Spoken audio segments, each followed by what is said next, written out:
Real quick, before we start this podcast episode, I just want to say thank you for tuning into the Marc Colcer podcast. I know you've got a million things that you could be doing right now, and the fact that you're taking time out of your day to watch this podcast episode truly means the world to me, and I just want to say thank you for that.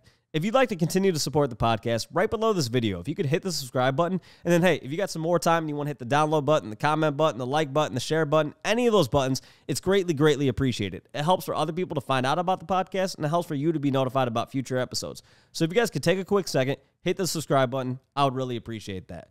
Outside of that, this episode and every other episode is brought to you guys by Roast Umber Coffee. As some of you guys know, I co-founded Roast Umber Coffee, and we have the greatest farmers in Guatemala and Honduras and the greatest roaster in Grand Rapids, Michigan, all to bring you guys the greatest cup of coffee possible. So if you'd like to try it out, go to our website, use the coupon code MARC30, and you're going to get 30% off your coffee. Now on to the episode. Thank you guys again for tuning in. Welcome to the Marc Colcer podcast.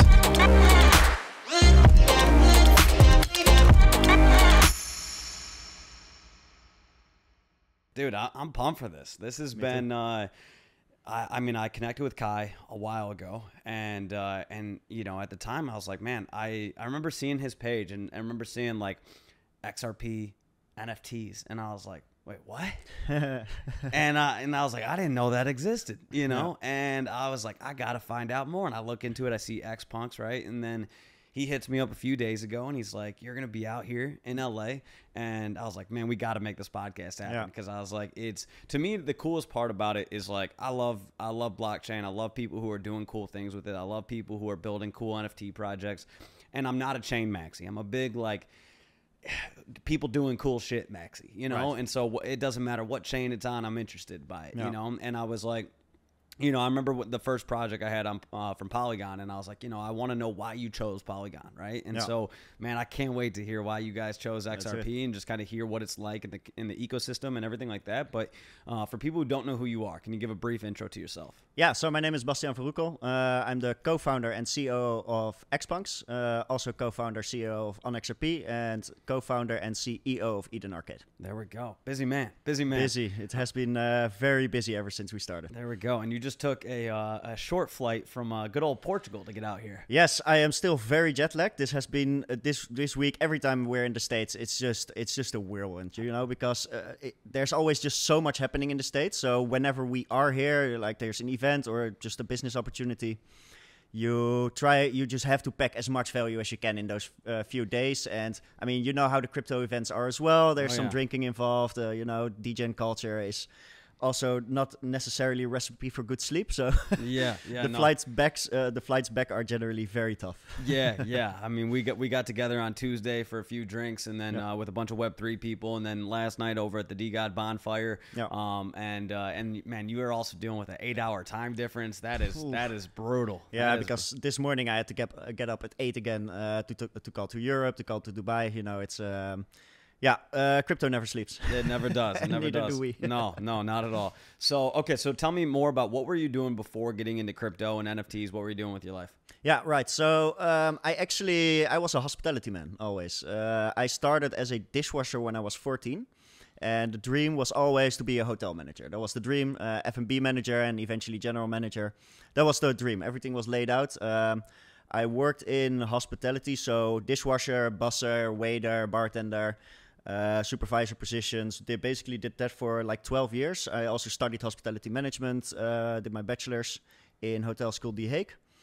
Then I started working at the hotels, got offered a job as assistant manager. Like everything was going according to plan, and then boom, COVID hit. So hotel closed down. I got to be the person that had to reel in the flags and lock the door of a hotel that hadn't closed for 150 years straight. Oh, wow. It was crazy. It was the weirdest experience, like this really beautiful old fancy hotel. I think it had only had like a few closed days during World War II or something like that. It was crazy story. But yeah, then shortly thereafter I had to go as well, of course, because there's just no work. Yeah. So I got into a company called Bottle Business, was this distributor in liquor, and they needed someone to get the administration in order, do some basic CFO tasks, stuff like that. So very, very educational, but also just super boring, you know.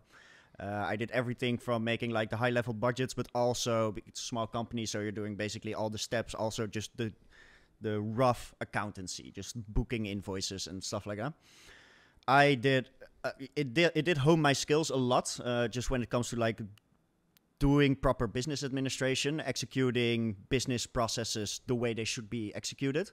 So it was super educational for me, but also extremely boring. You know, I'm not the type of person who should be doing that on a full-time basis. I just don't have the patience for it. Yeah, and it's just not something I really enjoy doing.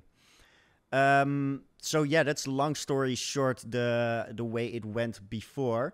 Oh yeah, and then I'll tell the in-depth story of how we started XPunks and why, but later. But I'll skip over that for a second just to make this point. Is when we started XPunks, I was just in the process. Like COVID was pretty much over. I was just in the process of applying for jobs again in the hotel industry.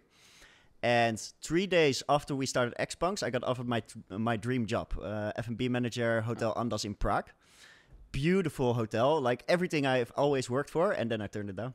Damn. See, that's how you know the crypto space, man. It changes us. It changes us. Yeah. So how did you get into crypto before getting into actually developing XPunks and everything like that? Yeah, so my first experience with crypto was investing in a coin called Verge back in 2016, 17, you know, that whole era. I bought in for $30, and within like 2 weeks, all of a sudden it was worth $1,300. So that was my experience. Like, okay, this is fun. This is fun. Yeah, this is Yeah. fun. Oh yeah. So we wrote it. And Kai had put in even more. So his his investment became worth like $30,000, something like that. Not bad. Yeah. No, well, I mean, the way it ended wasn't great. Yeah, We rode it all the way to the top and all the way back down. That's to the bottom. That's always the biggest thing. So did you take profits? The answer is always no. It's always no. I got some. I eventually ended up selling for $300, which for me at that time was still great. You know, hey, we'll take it. It did save me from. I was a student. I was always poor. You know, so it did get me through one really rough month where I was like out of money in like day 5 of the month. You know. There we go. See, it's the degenerate days, man. I love it. Yeah. So okay, and so then how did you first come across like NFTs in general? What were your initial thoughts about it? All that kind of stuff. Yeah, I remember the first time I saw NFTs. I think I had the same reservations that a lot of people I think still do as people that don't really understand crypto. The first time you see the news articles like back in 2018, 19, whatever time it was. I cannot keep track of the years anymore. Time has just gone so fast. It really does. Yeah, but so seeing the news articles that like a picture of a monkey or whatever, or a pixel picture is going for hundreds of thousands of euros or dollars or whatever. I had the same reservations as everyone who learns about this for the first time. Like, why? You know, isn't this just a JPEG, whatever? But then as time progresses, you start hearing more and more. And then there was for me a point when I learned about this game called Z-Run. Oh yeah. Yeah, really cool game. And this really got me into showing me that NFTs can have utility, that you can actually use them for stuff, and that it's all like decentralized. And then that kind of opened up the rabbit hole for me. Did you dive into which NFTs did you start with? Did you start with Solana? Did you start with Ethereum? So I never was a trader. Even when we started before XPunks and even after XPunks, I've never really been a trader. I know myself good enough that I don't think I really have the talent to be a good trader. Fair.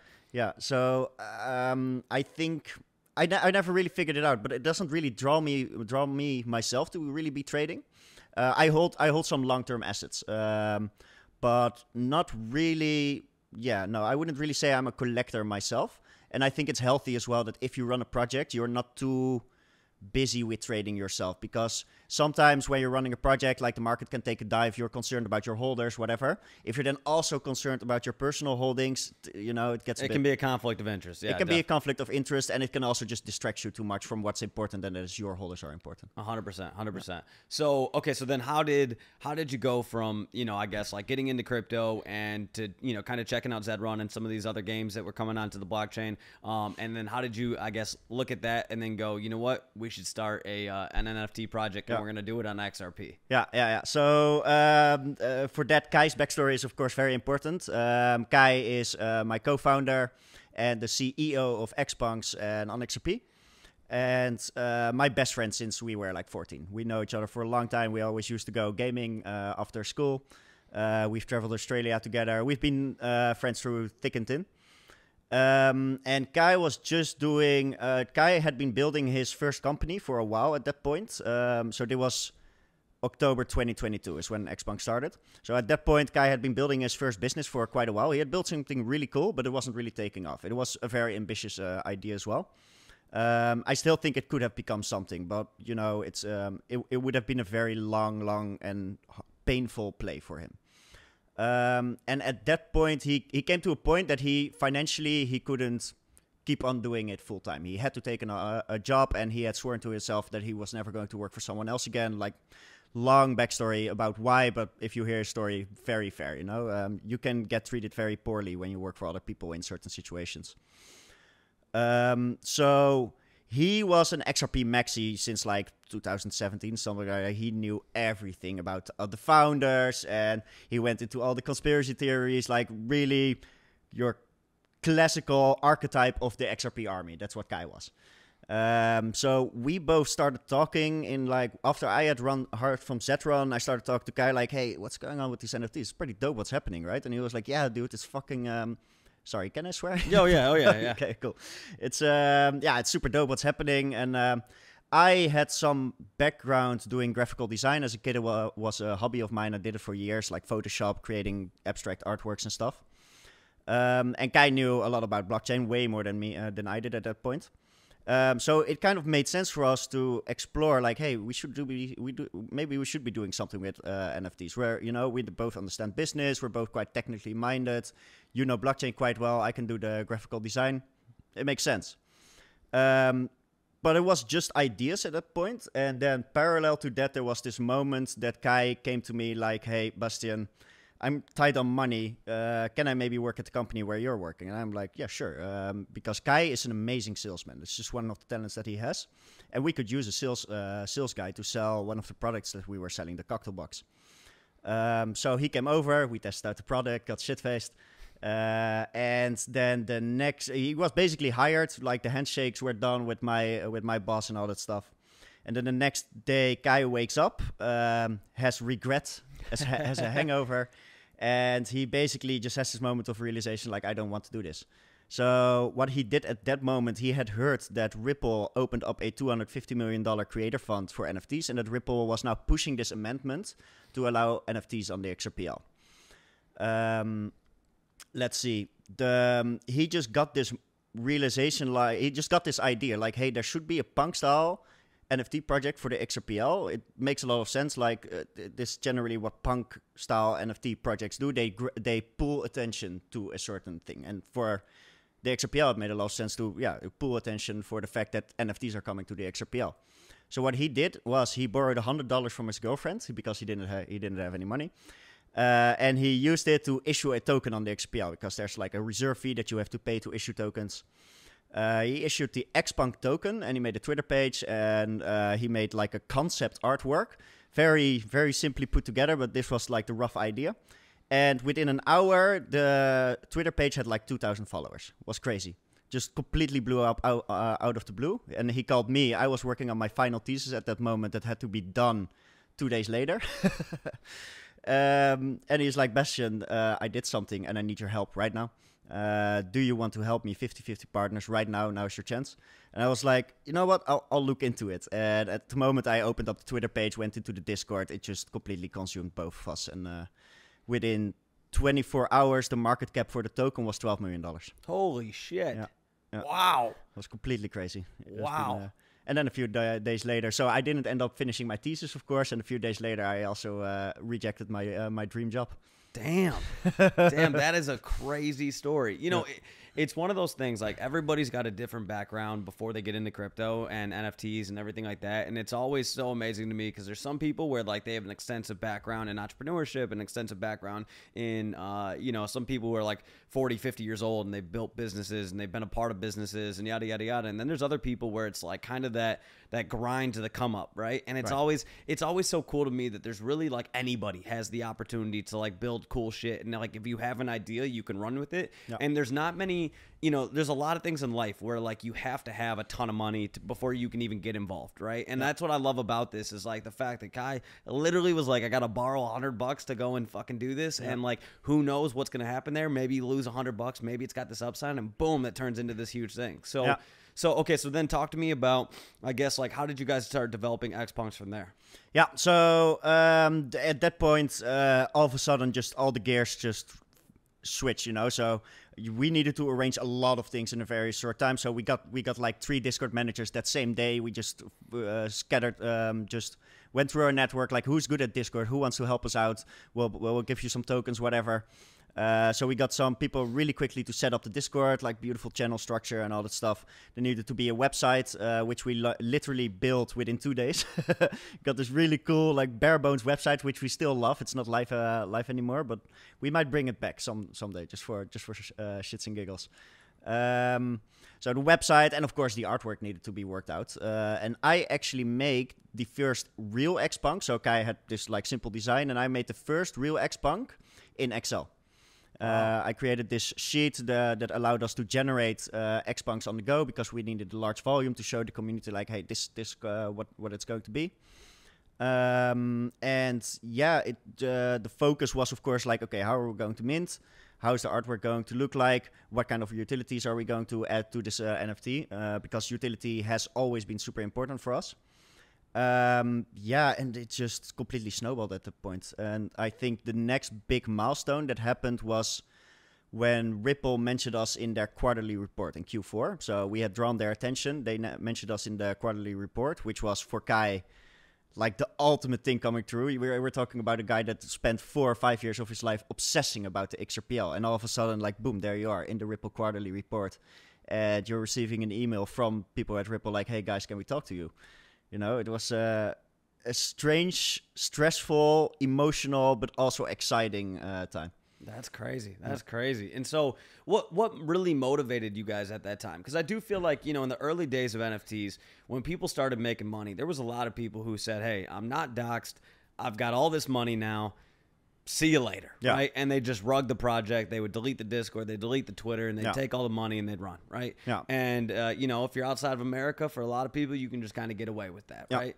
And so what motivated you guys to actually build this out, to put utility into the project and not just be another rug, especially on a chain where there were not a lot of NFT projects? So it was like the bar of what expectations were pretty low. And in the early days of Solana, there were so many rugs because, once again, it was like the bar was very low. And so people were kind of like, well, you know what? Like, they just would rug, right? Yeah. And that was a big reason why I wanted to start this podcast. And I told you that before we started this, but I was like, man, I wanted to get to know people. I wanted to know what motivated them. Why did they want to build this? You know, and that was for me. I was like, man, if it helps me feel like I understand them and I understand what motivates them, then it'll help somebody else who's also in the space who would like to talk with a founder, right? Yeah. So for you guys, like, what in those early days, especially, like, what motivated you guys to be like, hey, we're going to actually build this out. We want this to be a cool thing. We want to add utility. We want this to build into a community, all that kind of stuff. Yeah. Yeah. I think it's a healthy or maybe not so healthy combination of just genuine enjoyment of what we were doing and what it was like operating a project like this. I mean, you're basically doing business administration through GIFs, like you spent years learning about marketing at school and all the principles, and then what are we doing? We're making GIFs. Yeah. Like we're dealing with FUD by having community make GIFs. It's just the funniest stuff. So genuine enjoyment, to a certain extent, also just ambition and arrogance, I think. Like we just felt like we should be able to be building something really cool. We shouldn't be half-assing this, which there was definitely an opportunity. Not even rugging, but just half-assing it. Build something enough to show people like we've built something, and then just take the vast majority of the money and just go lay on the beach somewhere. That would have been an option. Yeah. But yeah, it just didn't really cross our minds. We just thought like, hey, this is our opportunity. We're good friends. We're best friends. We love working together, anyways. And yeah, we just want to see how far we can pull this, and do right by the punk name as well. I think as a punk project, you have a certain responsibility to be pushing utility and to be innovative, just as the CryptoPunks did back in their days. 100%. So what is your relationship right now with the XRP founders and the XRP team in general? Do you guys have a direct relationship with them? Do you, because when I think of the NFT space, you know, there's obviously Ethereum, there's Solana, there's Polygon, and a lot of those founders, especially Solana and Polygon, are very well connected with the NFT projects, and they work with them a lot. They want to make sure they're building out cool stuff and things like that. Is that how it is with XRP too? Yeah, absolutely. Ripple has been very supportive from the start, and it's also cool to actually meet the faces behind Ripple. I think Ripple, and that's actually something I told them as well, like, hey, you guys should really focus more on the team that you have, because it's this massive, young, driven team. You know, what we see online is always just the founders, just these old guys who like built something really cool 15 years ago, and they're still doing amazing things, of course. But below that, you just have this massive company of young, smart, driven people from all over the world that are building the future of crypto day in, day out, and who are like involved in the lawsuit and involved in the community and creating all these cool amendments for the space, et cetera, et cetera. So yeah, they've always been very supportive of us. We've done some cool co-marketing together. They invited us to the Ripple House a couple of times. It's South by Southwest, New York, et cetera. So, and they actually gave us a grant from their creator fund, the one that inspired us to start the project to begin with, to start building out Eden. There we go. Very cool. And so, okay, so before we get into Eden, if, you know, when I think of all the different, you know, buying NFTs on various different chains, there's Magic Eden, there's OpenSea, there's all these different marketplaces where you can go and purchase these NFTs. There's Tensor, there's Blur, there's all these different places. Correct. What is it like on XRP? Like, where do people buy NFTs? What is like the main, if somebody's watching this right now and they're like, okay, I want to check out XPunks, I want to see what you guys are doing. Where do they buy NFTs? What's the wallet they use? All that kind of stuff. Yeah. So I'll give the practicals first. On the XRPL, there's this wallet that pretty much everybody uses, the wallet called ZAM, and it will soon be renamed to Zaman. Okay. So at the moment it's spelled XUMM, and in I think a month, maybe a few months from now, it will be called Zaman, which, if I'm spelling it correctly, it's XAMAN. We'll put all that in the description just in case. Let's add that in. So yeah, that's the wallet for the XPL. It's a really cool wallet. It's an app on your phone. You can use it to scan QR codes, slide transactions, stuff like that. I know that there's some parties working on creating a browser wallet as well for the XPL, which I think would be great because it just makes the customer journey a bit easier for people interacting with the XPL. Okay, so it's currently only on mobile then? Yeah, it's a mobile app. Okay. It's a mobile app, but the technology is great. It's really easy to use. It's available in many, many languages, and it has all these inbuilt apps that the community can build. They call them X apps, so apps that live within the ZAM app that you can use. So that's the wallet that people on the XRPL use, and then there is a marketplace which we built that is called OnXRP. And the story of OnXRP is basically, after we started XPunks, we knew like, hey, the amendment is coming to allow NFTs. There's going to be need for an NFT marketplace, right? So why don't we just go ahead and invest proceeds that we have made with XPunks into building this NFT marketplace? So that's what we started doing. We created a company called OnXRP. You can find it at onxrp.com, and with that we launched an NFT marketplace which went live in November 2022, and it's now currently the largest NFT marketplace by volume and traffic. So we're very, very happy and humbled by having the opportunity to build that. That's very cool. That's very cool. So how do you look at, you know, obviously I'm sure, you know, how do I word this? Like when I thought about, you know, projects expanding onto other chains, you know, my first exposure to NFTs was through Solana. And then I, you know, obviously was paying attention to Ethereum. I ended up getting into that. And then, you know, when Utes went from Solana to Polygon, I was like, I want to learn more about Polygon. And so I started learning more, and I've talked to a few project founders like Mr. Mint over at Alpha. I talked to a few others, and it's really cool to get to know people on those chains and how they're building it out and how they plan to bring attention to that chain and things like that. What do you think it's going to take for people to start paying attention to XRP? Because obviously, you know, I know there are people who are paying attention to what you guys are building and everything like that. Yeah. But so far, I think and this could be my bias, but I think when people think of NFTs, you think of Solana, you think of Ethereum, and think of Polygon, right? Not in any particular order, but you think of those three. How do we get XRP into that conversation? Yeah, at the core, of course, it's just going to be projects that build really cool stuff on the XRPL. That's going to be a big one. And there are some selling points for the XRPL that make it that can make it attractive for you as a project builder. It's quite cheap to build on the XRPL. As it's not Turing complete, you won't really be required to audit any smart contracts or any stuff like that. It's narrow protocol, so it's very cheap to build on it, but it's also very cheap to use it, and it's super fast. Next to that, the XRPL also has a very, very extensive documentation. So if you want to build on the XRPL and you know like Python, JS, or any of the other code bases that the XRPL uses, you can get started really quickly. You can start building cool stuff really quickly. Sorry, I'm rambling a bit. What was the question? No, you're good. You're good. It's just so how do we get more people over to XRP? Is that something that you guys think about on a regular basis in terms of like how do we get people who are already buying NFTs on Polygon, Solana, Ethereum to all of a sudden start looking at what we're doing over on XRP on your particular marketplace, and then just in general on the NFTs in general? Yeah, I think that question is the core, is at least in the beginning, but it still is, of course. It's just that our vision has now expanded to include a lot more, but it is still one of the core visions and reasons for our existence is drawing attention to XRPL NFTs. I think that is the core goal that we as XPunk have, and that we want to do right by the community. And that involves flying out to LA every now and then and meeting awesome people such as yourself so that we can tell the story of the XRPL. There we go. What do you think are the biggest problems that you guys have to overcome right now? The biggest problems when it comes to drawing attention to the XRPL? More of like, is there like a friction problems in terms of like, in general, when it comes to NFTs, currently it takes several steps in order for people to buy an NFT, right? Yeah. So in general, the NFT space has a lot of friction in terms of like, it's not something where you're just like, hey, go to this website and just buy. You know, you got to download a wallet. You got to go to this site that you got to find out about. You got to do some research into the projects and everything like that. Is there a lot of friction when it comes to XRP?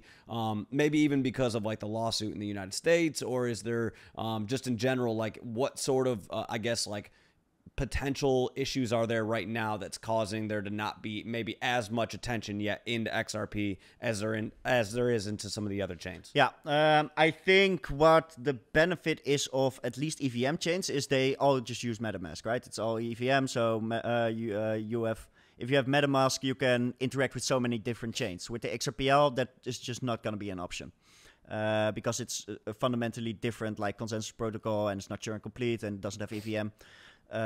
So you are going to need people to get that wallet, that some wallet. They have to get used to it. So yeah, there's always going to be that what you refer to friction to onboard new people on the chain. What we saw that we could do in the immediate future, and which we have been doing now for over a year, is basically create a lot of education and just create very intuitive, friendly looking, appealing applications. So on XRP, the vision, and for anyone listening to this, you can just open up a tab, go to onxrp.com, and you'll just see from the UI and the way it looks that we have made everything with the idea of making it look friendly, welcoming. Nothing is scary or intimidating. No like big data columns or whatever. Everything is.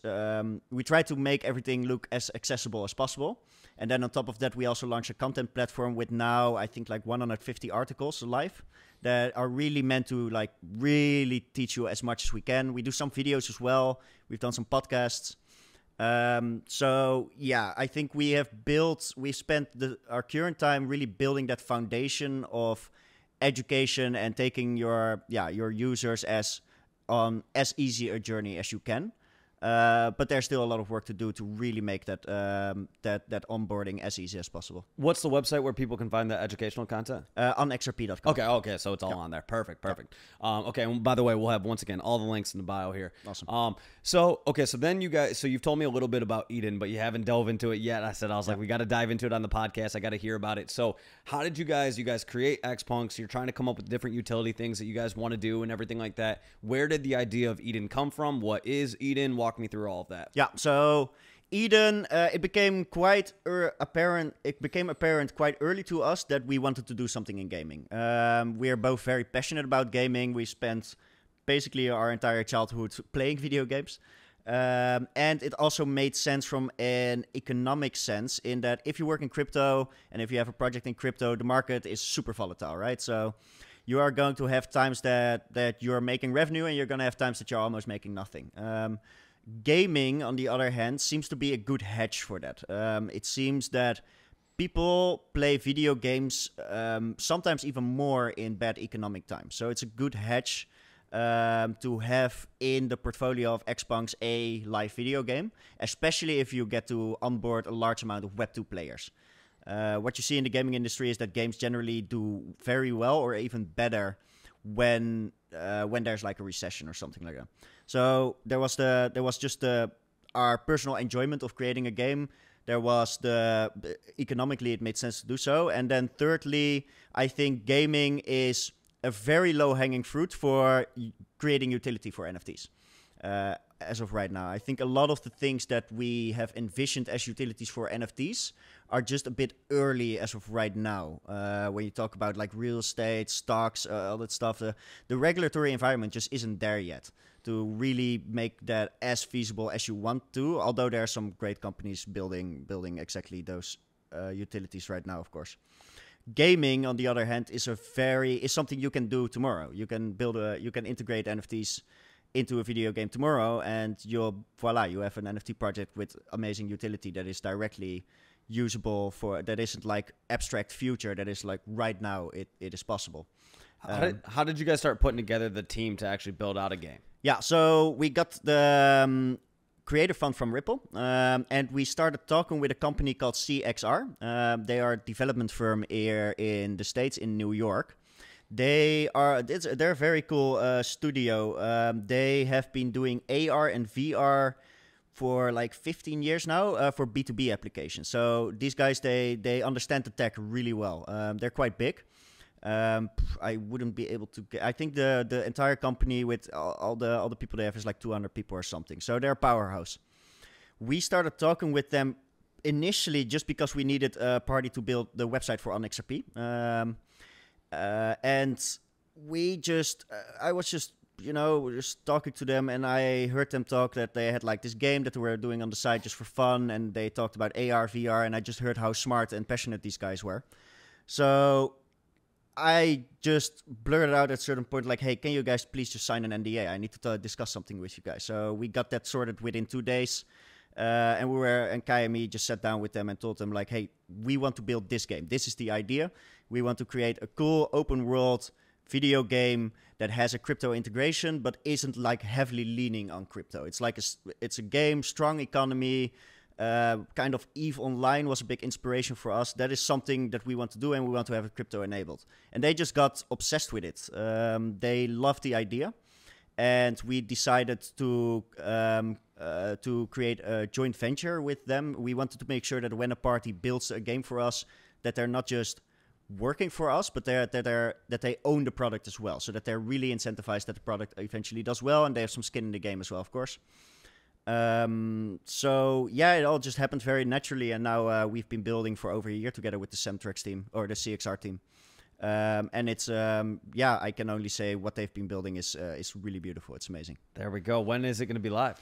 So at the moment we're going to closed alpha. Right now I have a build on my PC. I can play the game, but it's right now going into closed alpha. So we're getting testers on the NDA to play like a lot of matches, give feedback.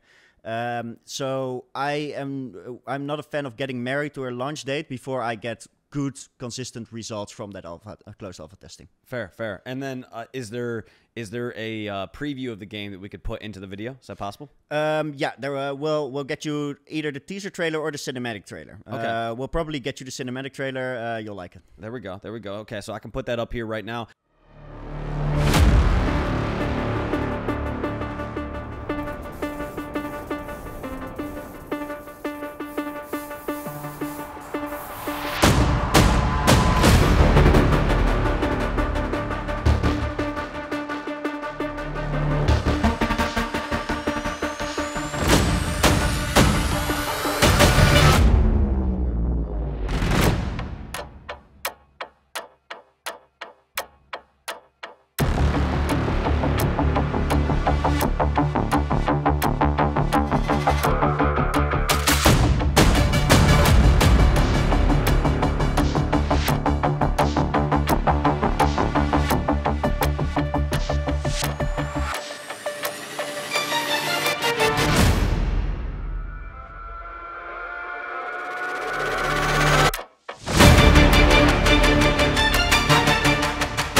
So I'm gonna play the trailer right now. Right. So what are people expecting when they play this game? What is it similar to? What do you guys want to evolve it into?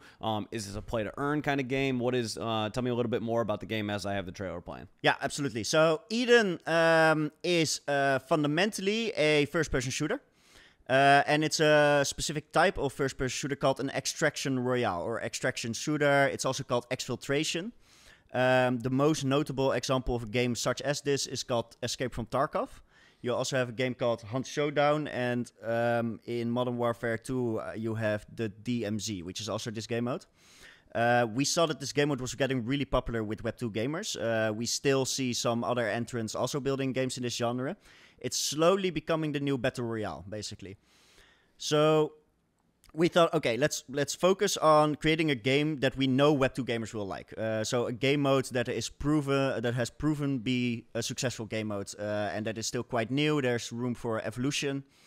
So extraction shooter is what we started off with, and then we evolved that with the principles that we've all now learned from crypto and metaverses. So we saw, hey, this is an extraction shooter. How can we make this better with crypto?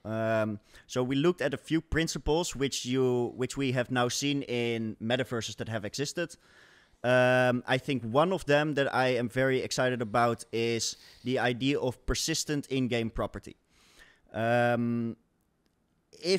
don't know if you ever used to play RuneScape, for example, back in the day. I didn't. No. Right. A lot of viewers will probably Definitely have played RuneScape back in the day. It has this cool RPG experience, this big open world. The only thing is, all the assets, all the real estate in the game are like NPC buildings. They're not owned by the players. And you could have a house, but then you're just basically loaded into a new like instance. There is your house. It's not part of the main map. One of the cool things you've seen with crypto metaverse up until now is that the real estate that is owned by the player is actually a part of the main map, of the main persistent map. So I refer to this as persistent in-game real estate.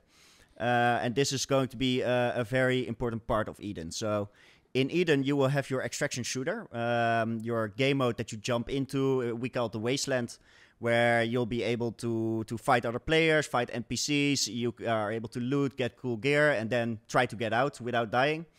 But then when you're out of that, there's this massive city called Eden that is made up of persistent player property. So it's a city of houses that are owned by the players, and which eventually will also be able to be customized by the players. And these houses will also give you, as the player, utility. So if you have one of the houses, you can install different modules into these houses, giving you perks or new crafting options, or allow you to get different type of survival gear or more storage space. So owning this real estate will give you benefits in the game. That's very cool. So Is this something that are people playing this on desktop then, I'm assuming? Yeah, desktop. Okay, and then a PC game, free to play. There we go. And then are you guys going to be marketing this towards just people who are into XRP NFTs? Or are you guys going to be marketing this to people who are just into Web2 gaming? How do you plan on, I guess, getting this out to the masses? Yeah, I'm going to give the answer that every marketeer would become very angry about, but we're going to try to market this to everyone. That is that's a bit over the top. Crypto, we're going to do a two-pronged approach, really. A marketing push towards the broader crypto community, not just XRPL community, but the broader crypto community, and a marketing push towards Web2 gamers. And those are going to be two very different approaches. In the crypto industry, there you have like communities that you can drop whitelists in, and you can do competitions and show up on podcasts like this. And then on the Web2 side, you either want to work with a good PR firm or get a publisher deal. It's kind of different angles, but we're going to be walking those two avenues. It's important for us that the game will eventually be populated by both Web2 gamers and crypto gamers. Yeah, I'm always, when it comes to Web3 gaming, that was always one of the things that most intrigued me when I got into the NFT space, because I would see people building something, and I remember the first Web3 game I saw, and it looked terrible, if I'm being honest. And I remember just being like, oh, but why would somebody who's not into NFTs play this? Exactly. And then if somebody's into NFTs, like, is the bar this low, right? Yeah. Like, because I was like, to get respect, you have to do something so cool that it makes it impossible to avoid, right? Where somebody who's coming in from Web 2 goes, wow, what they're building is, that's so dope. I need to learn, right? Yeah. And to me, NFTs is a really unique way where there's so many people who are building really, really cool things, but we've got to make it where people in the Web3 world in general love it so much that they're just telling people who are not involved with NFTs at all or not involved with crypto at all. And slowly you start to onboard those people because you make something so cool that other people are like, okay, I got to educate myself, right? Yeah. Otherwise, it's like we're going to them and we're like, hey, you should check this out. You should learn about it. And then you got to learn this about crypto. You got to learn this about NFTs. You got to learn this, and this.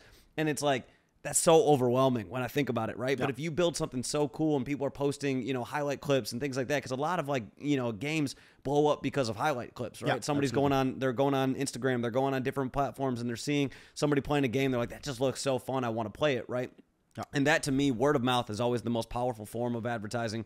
And so, it sounds very cool. I'm excited to see it and to play it and everything like that and to see how it goes. But yeah, man, it's like those sort of things that I love seeing people build, because that's how we continue to grow the space and everything like that. What have you learned, particularly as a founder, from when you first started getting into the space, not, really being into, buying and selling NFTs at that time, but diving in, and now you're a project founder? What is the thing, I guess, that you weren't expecting that you had to learn quickly after getting into the space?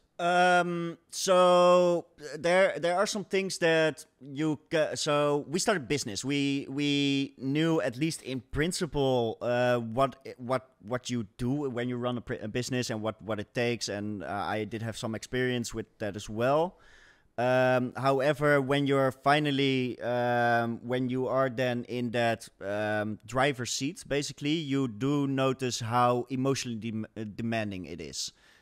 Because basically, and I've heard other founders say this as well, or like CEOs of companies and directors, is your job basically becomes your organization becomes a funnel of the worst problems, and they end up in your plate. Basically, that is your daily life every day.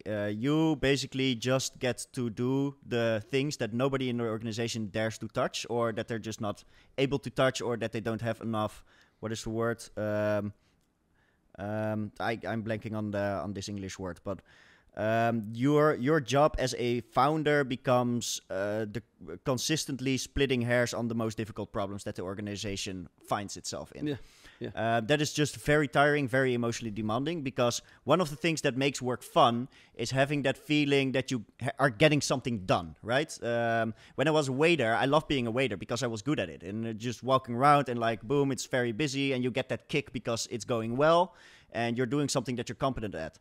When you're a founder, you get so many of these really difficult problems that generally don't really have like the perfect solution to them. It's kind of like you're always making a trade-off, and all answers suck to some extent, basically. And you're always just taking, you're basically just making trade-offs at a certain point. There's no winning anymore. There's just trade-offs. Like, I can have this, but then I cannot have that. If I do this, then this will go to shit, basically. That becomes your job, and that is very exhausting and emotionally demanding, I would say. And what has been the most, like, because, you know, obviously then of course, like, all of that is so unbelievably true. And I think every founder has expressed that in some facet of, like, you know, you have all these problems that you're constantly dealing with, and it's you put out one fire, and then there's another fire, and then another fire, and another fire, and that's just kind of how it goes. But the upside is then when you see people on the timeline talking about what you're building or expressing excitement because they are involved in the community and there was some sort of benefit from that, or the fun that we have when we do things like the bonfire last night. It's a bunch of people getting together and getting to know each other and stuff like that. Those are the things where I feel like it then becomes the payoff of the reward, right? Yeah. And then with what you guys are doing too, it's also like legacy, right? Like if you build something and then 10 years from now, XRP NFTs are this gigantic thing, like knowing that knowing that it was like some random conversations that led to this happening is one of the, like, I'm sure it's got to be such a cool feeling to think about, like, where you and Kai started and the conversations that you guys were having and how all of that became what it is, you know, right now, right? Yeah. So what has been the most, so we went for the most difficult things that you've had to overcome and learn about yourself and things like that. Right. What has been the most rewarding part of all of this?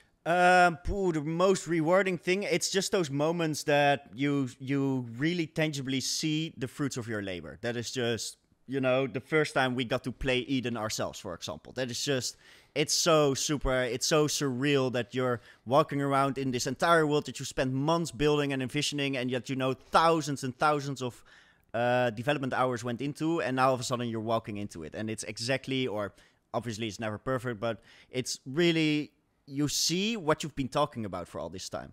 And that is what we humans do, right? We like to create things. We like to build. That is what humans do best, I guess. So that is where that fulfillment then finally comes. You spent all this time splitting hairs, making annoying trade-offs. But then at the end of the day, there is something in return, something tangible that you can hold or at least like experience or interact with. That is real, that is there. And that is, that is, I think, where most of my fulfillment comes from. That's very cool. That's very cool.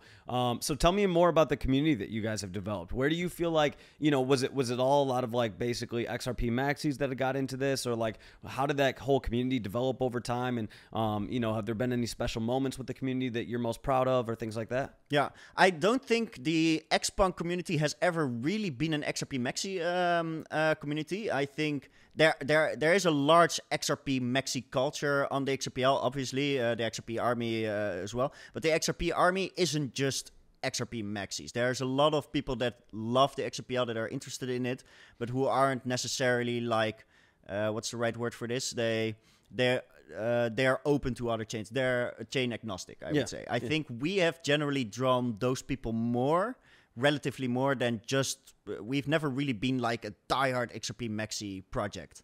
Nor do we want to be. We've always been open to other chains. We respect what is possible on other chains, and it's the same thing, trade-offs, right? If your blockchain wants to be able to do this, then it probably won't be able to do that or whatever. So we've always looked at it a rational way that in that regard, and our community is just. Yeah, I always find, I'm gonna say all the cliche things now, but all of it is true. It's just it's a lovely group of people that support us day in, day out. And they're just extremely important to us. They give you really that drive to keep going. There we go. Love that. So how much do you pay attention to what other projects on other chains are doing? You know, obviously there's so many great founders in this space, and it's cool to see how many people are actively working every single day to push this space forward. And there are people who are building cool games. There are people who are building, actual physical items. There are people who are building clothing lines. There are people who are building just hardcore communities. There are people who are building, you know, we got Yuga that's working on their own game, right? Yep. We've got so many people who are building really, really cool things. How much do you guys pay attention to that, kind of learn from other people and things like that, or chains that are a little bit more have a little bit more history there? How much do you pay attention to that? And are there any projects that you guys are really inspired by? Yeah, we pay attention to that a lot, of course. Especially Kai. I can always just walk to Kai like, hey, who's this dude? And he just knows, you know. He is really deep, and basically the rest of the team, everybody is has a well-connected Twitter feed that keeps us up to date of what people are building. Obviously, we fly out to all the events as well. So that's important. And I try to really keep an eye, especially personally, on the Web3 gaming side. And I am very pleased with what I've seen. I flew out to GDC a couple of months ago, Game Developer Conference, really a legacy Web2 gaming conference. And I think about 80% of the side events were Web3 focused. It was really dope. Oh, very cool. Yeah, That's super very cool to see. So I've met some founders and some people working on the next generation Web3 games. And I call them very specifically next gen Web3 games because up to right now, Web3 games have been too much about just making money and not enough about gaming and just enjoying your time. And we now see that there's this whole new wave of games coming, us included with Eden, of course, that is turning that around and saying like, no, it should be gaming first. And then the potential financial aspect or just the digital ownership part should be a second to that. The most important thing is the game should be fun to play. That's how we're going to get Web2 gamers. And luckily, I see the same vision with a lot of builders of these next generation Web3 games is also the idea that the blockchain integration should be an optional choice for the player and that you as a player don't necessarily have to use it if you don't want to make a wallet or don't want to get involved in it. 100%. And I couldn't agree more with that because, you know, when I first got into it and you would see all these games are like play to earn, play to earn, play to earn. And I was like, I'm a realist, you know, at the end of the day. And I know that like it's not possible for everybody to make a ton of money from playing a game, right?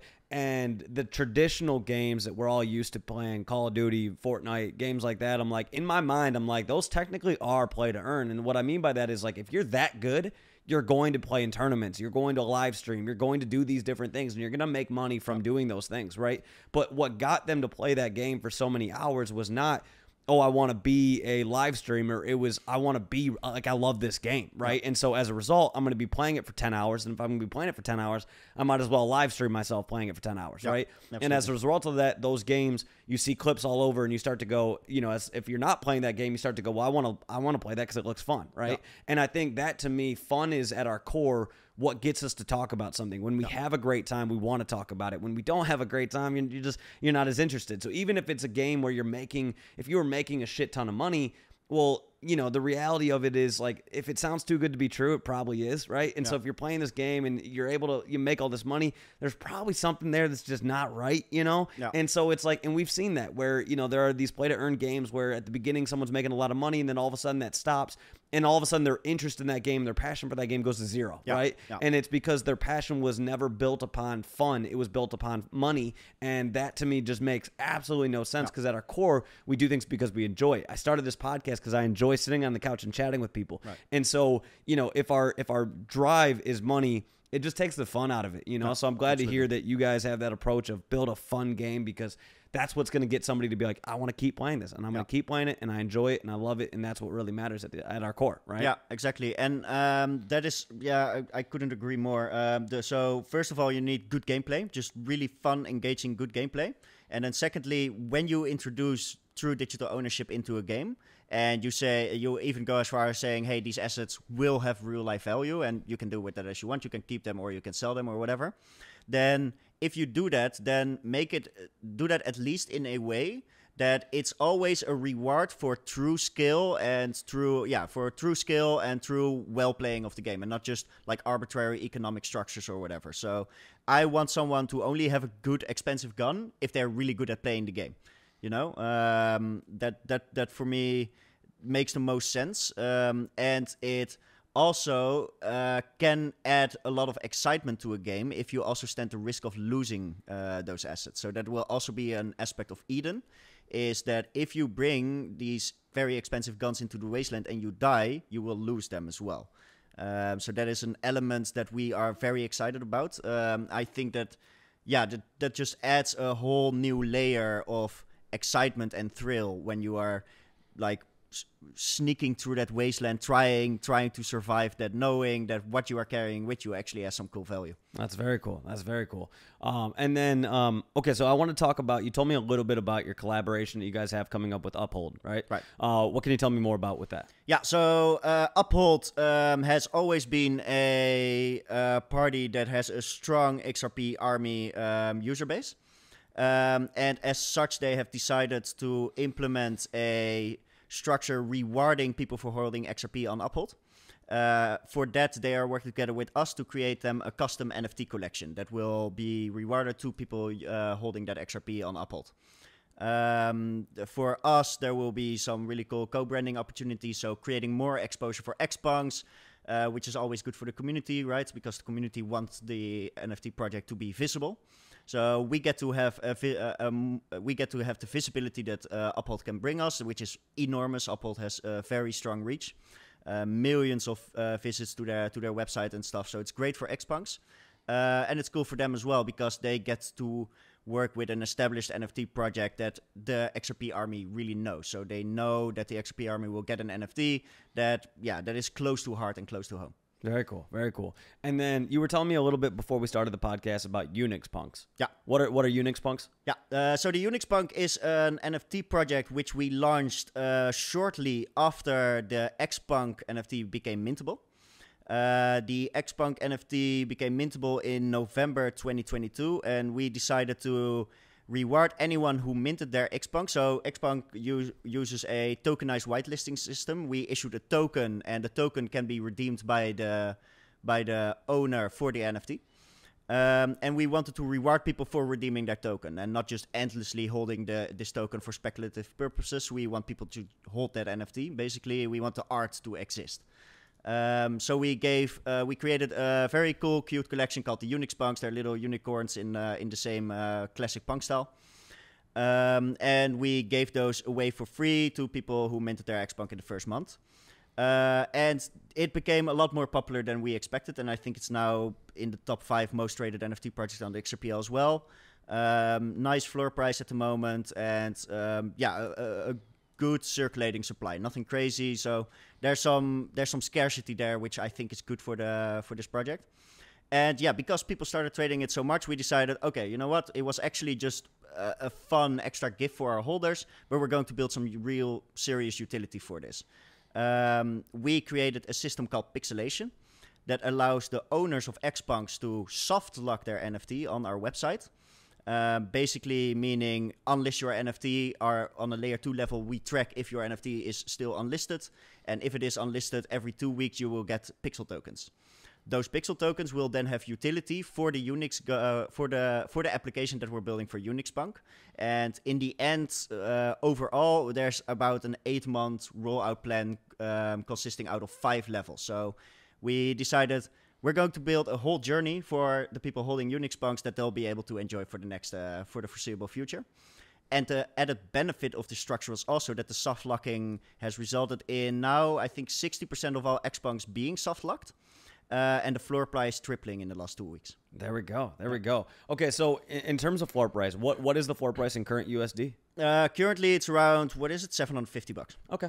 It used to be 300 at the lowest a couple of weeks ago, and the soft locking, and I think all the announcements that we're doing, because right now we're doing a lot of announcements, have really shown people like, okay, the XPunks are still going at it. We're still here. We just have a strategy of, I think as an NFT project, you always have to have that opportunity of losing relevance. That's just always there. There's always the chance that you'll become irrelevant or lose relevance, or people are just get bored of the hype. Our way of combating this has always been we keep on building cool new stuff and keep on adding utility to the project. And up until now, that has we have shown with this pixelation and this XPunks push that this still works for the project and is still creating value for our holders. That's very cool. That's very cool. Okay, so let's say somebody goes on XRP and they're looking at the marketplace and they want to buy an XPunk and they buy an XPunk and they're looking at some of the other projects. Are there any projects that you love in the XRP ecosystem that somebody should check out if they're looking to collect a few different projects? Yeah, there's let me think which one. I want to make sure that I don't step on anyone's toes. It's always a bit of a because. You know what? I'm not going to do it for this space. There's a lot of NFT projects that I really want to endorse, but we also always have to be a bit political, as we're also the biggest NFT marketplace. Oh, that's fair. That's fair. I think it's. I think I want to be a bit careful with endorsing other projects on a stream like this, because if you endorse one, then the other one is going to come knocking. Like, why didn't you mention us? There, I would say to the community, go to OnXRP, go to the statistics page. You'll see basically just a top. However, you can have like the list goes on indefinitely. You'll see all the NFT projects that are being traded on the XPL neatly sorted by volume. And when you open up any of these collection pages, you see the links to their socials and everything, and you can educate yourself. And you'll definitely be finding some really cool projects out there. That was a smart answer. Smart answer.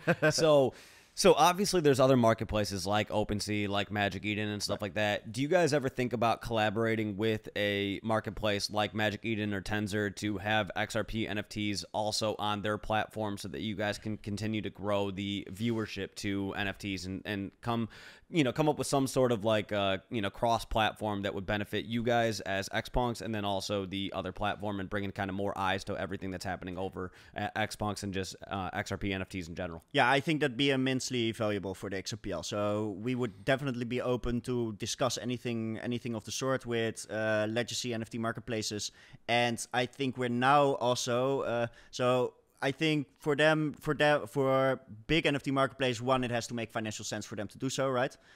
Which I have seen the volume pick up in the last month on the XRPL. I'm very bullish about where the XRPL is going, so just because I know there's still so many people that don't know about XRPL NFTs. But every day we're finding a new way to tell a new audience about it. So people will catch on, and we will see volume pick up, especially when the market recovers a bit more as well. So that side I think is covered. And then the second side for them is it's such a different backend and infrastructure to have the XRPL integrated in an NFT marketplace. And we, because we have on XRP, are basically able to provide all of that backend via APIs and everything, SDKs, to parties that want to provide XRPL NFTs. So if there are such parties out there, maybe some of them are listening to this podcast right now, always more than welcome to reach out to us. Our DMs are always open, and we're always happy to talk business. There we go. I'll tag a few in this. There we go. Okay, so I want to go from there into, a year from now. Obviously, the space moves super, super quick, right? So I know a year is like, it's like 10 years, basically. It goes by that quick, Absolutely. Right? So in a year, though, what would you like people to think about when they think about XPunks? What do you want XPunks to become, a year from now? What are your goals for Eden a year from now? Kind of give me some overall, in a year, this is what I want to see happen with XPunks, with Eden. Yeah. With XPunks, we are expanding our activities now in a lot of different areas. So one, we have the Tamagotchi game, which is really something for the core community, for XPunk holders.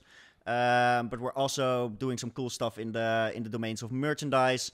We're going to be doing our first IRL event, which is going to be a Berlin-style rave in Amsterdam, in beautiful penthouse we got for the 9th of September. If anyone wants to come, just check out our socials and you'll find information about that. So more IRL events. We're doing something cool we call collectives. Basically, incentivizing our community to start building their own companies or brands using the XPunk brand. So if you hold an XPunk NFT, you have the rights to use that XPunk NFT however you want.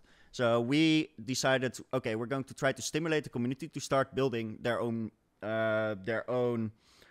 commercial activities with the IP that they now hold, right? Because if you're an XPunk holder and you have that IP, you might as well find ways to use that. And if that can result in positive financial results for that owner, and create more exposure for XPunks, then yeah, we all win basically. So we created this thing called collectives. We have this token gated area on the website xpunks.club, where people can learn more about collectives, start their own collectives, and like plan in events, manage their sub communities, and also get our direct help when it comes to going to market. So, for example, let's say someone wants to create an energy drink with their XPunk. They can create their collective. They can start talking to the community, get like advice and help, and from their peers and from us. And if we see someone who does who really is in that step, like, okay, he's almost ready to really go to market, then we'll give him the full marketing push as well. Use our exposure that we have to basically shine a light on this. And we can even go as far to give financial support as well if we really see something in something. There we go, man. So that's a collective side, and then so that is really something we're building out. And then Eden, of course, is going to be a big one. And a year from now, I just wanted to have a solid player base, and I want to be at least Eden 1.5, but hopefully a year from now, Eden 2.0. Yeah, dude, that sounds awesome, man. I can't wait. I'm excited to see the game. I'm excited to play the game. I'll definitely give you my full review and everything like that. Awesome. But yeah, man. From here, last question. Why should somebody be bullish on the future of you guys as founders, as you and Kai, on the entire team that you guys have, on XPunks in general, on your marketplace, on the game? You guys have a ton going on. Yeah. So if someone's watching this right now, what do you want them to know about you guys and why they should be bullish on you guys? I think fundamentally you can describe us, and I'm just gonna be shamelessly shilling and bragging here. But I do really believe that this is true. I think we are one of the most productive NFT projects out there, just in terms of real output of applications that people are using on a daily basis. I think we are one of the most productive NFT project out there. We have built a lot of applications that are live and that are being used by people. And we also always say like, this is powered by XPunks. And we also always find a way to then use the value of that for the XPunk holders. So as time goes on, we'll just be building more and more and more. And you as an XPunk holder will just be receiving more and more and more utility from that. Everybody can just have our words that as long as we can keep going, we will keep going, and we'll be creating cool stuff. There we go. And one last question? What's the supply of XPunks? The supply of XPunks total is 10k NFTs. Currently, I'm always so bad with the numbers because there's so many numbers going through my head. I think about 75% is minted, and the rest is still held in tokens by people, speculating on the token. Very cool. Very cool. Is there any alpha you want to drop in terms of should people speculate on the token or should they reveal? But no, we really recommend people to mint. We recommend people to mint. I think it's good for everyone if the entire set is actually out there. However, we can never tell people what to do. If people, it's their token. If they want to keep it, I understand the allure of an open pack of Pokemon cards. And yeah, I can see there's always going to be at least that one dude that's just going to hold on to his token for dear life, and in 80 years it will still not be minted, and probably be a piece of XRPL history at that point. Yeah, so would that be the logic as to why somebody wouldn't reveal, is that they essentially want to have, like, they don't know if they have a rare available, and so it's kind of that speculation point of like, okay, fast forward down the road, these are worth $1 million. They have this unopened one that who knows what you have. You might have like a rank number 1. Yeah, exactly. That is possible. I mean, rank number 1 has already been minted at this point, so that cannot be. So yeah, one can't happen. One can't happen. Fair. But there's still some rare ones to be minted. Quite a lot actually. So the token is very interesting. It's very interesting. I to be very honest, I still hold a few tokens myself as well. That I just like the minting too much, and if I just mint out everything now, then I don't have that anymore. There we go. Degen's gonna degen. Degen is gonna degen. Exactly. I might have to open up one of them on the podcast. That might be cool. That would be very dope. That would be very dope. Yeah. If you ever wanna do that together, that sounds really fun. Lastly, I think I forgot to mention it as well. By the time this podcast comes out, probably in a week or two, we'll be doing our land sale for Eden. The land sale will be a one-off opportunity to own a piece of persistent real estate in Eden. The land sale will work very simple. There's a certain amount of prefabs, we call them. They are the in-game real estate.